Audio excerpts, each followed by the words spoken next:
பீகார் தலைநகர் பாட்னாவில் கான் குளோபல் ஸ்டாண்டிஸ் என்ற ஆன்லைன் கோச்சிங் சென்டரை ஆசிரியர் கான்சார் என்பவர் நடத்தி வருகின்றார். இவர் மாணவர்களுக்கு புரியும் விதத்தில் எளிமையான முறையில் கற்பிப்பதால் அம்மாநிலத்தின் பிரபல யூடியூபராகவும் இருந்து வருகின்றார். இந்த நிலையில் கடந்த ஆகஸ்ட் 9ஆம் தேதி அவரது கோச்சிங் சென்டரில் நடைபெற்ற ரக்ஷாபந்தன் விழாவின் போது அவரின் 15,000 மாணவிகள் சூழ்ந்து கொண்டு அன்போடு ராக்கி கட்டி மகிழ்ந்தனர்.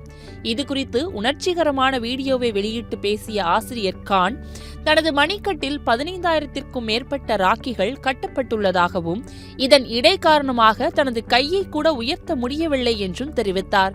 மேலும் எனது மாணவிகள் எனக்கு இரத்த உறவுக்கு அப்பாற்பட்ட சகோதரிகளாக உள்ளனர். அவர்களின் பாசத்தை அளக்க முடியாது. இது வழிகாட்டுதல் மற்றும் நட்பின் உண்மையான உணர்வு என கான்சர் உருக்கமாக பேசியுள்ளார். இந்த வீடியோ 10 மில்லியனுக்கும் அதிகமான பார்வைகளை பெற்றுள்ளது. இது சமூக வலைதளங்களில் விரைவாக பரவி பலரின் மனதையும் கவர்ந்துள்ளது.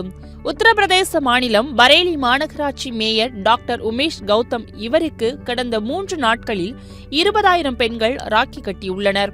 இதன் மூலம் மேயர் உமேஷ் கௌதம் அதிக ராக்கி கட்டியவர் என்ற சாதனையை படைத்துள்ளார். ராக்கி கட்டிய பெண்களுக்கு பரிசு தருவதாக அவர் உறுதியளித்தார் என்பது குறிப்பிடத்தக்கது.